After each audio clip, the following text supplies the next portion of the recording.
Ed ora il calcio, il Condor di Schio Stefano Pietribiasi salva il Mantova nella trasferta di Meda contro il Renate. Al debutto in biancorosso segna una doppietta e contribuisce al pareggio per 2-2 finale. Sentiamo Nicola Antonietti.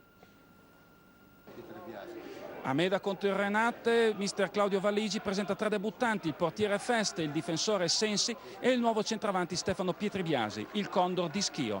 Una quarantina di tifosi mantovani a Meda ancora arrabbiati per le decisioni arbitrali. Poi la partita finalmente ha inizio. Nei primi minuti del primo tempo si vede un buon Mantova, ma l'occasione migliore capita sui piedi del Renate. Tiro da fuori di Mantovani e Feste devia in calcio d'angolo. Sul corner successivo si forma una mischia furibonda in area biancorossa, poi risolve tutto ancora Festa che fa buona guardia. Il Mantova ci prova con Pietribiasi che prova ad innescare 5, ma la difesa del Renate controlla senza problemi. Cross in mezzo nell'area del Mantova, uscita a vuoto di Festa che poi in qualche modo riesce a rimediare all'errore. Il Mantova non riesce a imporre il proprio ritmo alla partita, c'è un bel tiro di Mangiarotti che finisce a lato di pochissimo. Poi è Battaglino a provarci, ma anche in questo caso non inquadra la porta. A un minuto dalla fine il vantaggio della formazione nerazzurra Brianzola.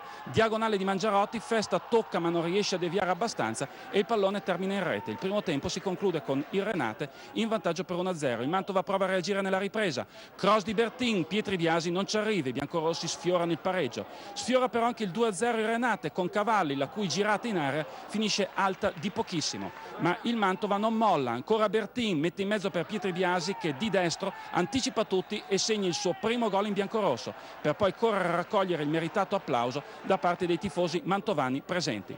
Il Renate comunque non molla nemmeno lui, tiro da fuori di Mangiarotti, sempre lui, e la palla finisce sul palo e ancora Mangiarotti su azione di calcio d'angolo, prima svirgola e poi di testa insacca senza problemi a porta vuota. Grave l'errore della difesa biancorossa in questa occasione.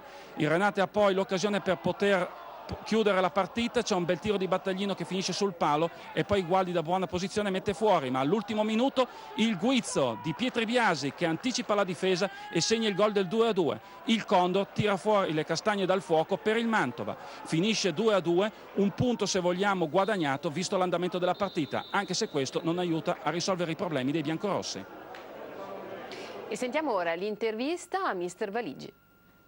Siamo partiti anche abbastanza bene, poi pian piano abbiamo perso campo, specialmente in mezzo, abbiamo perso metri e questo probabilmente è dovuto a più fattori, probabilmente anche, sì, diciamo in mezzo al campo abbiamo perso sicuramente qualcosa rispetto alla partita in casa domenica scorsa. Sì, sembrava completamente un'altra squadra.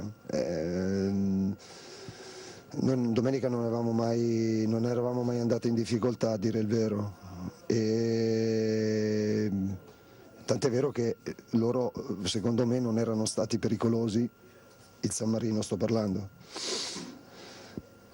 considerando che è il miglior attacco della stagione, del campionato fino a questo momento, quindi diciamo che però il nostro problema è un problema un po' strutturale del centrocampo, cioè il nostro è un centrocampo, sta cercando di trovare soluzioni, di girare e rigirare, ma le caratteristiche strutturali della squadra in mezzo, diciamo, sono più o meno queste. Quando riusciamo anche a gestire un po' più palla, quando riusciamo ad avere un po' più noi il possesso, probabilmente abbiamo meno difficoltà, e invece secondo tempo soprattutto è successo, insomma, che abbiamo un po' faticato, ma soprattutto perché poi dopo buttavamo palla e non riuscivamo neanche più a provare a giocarla.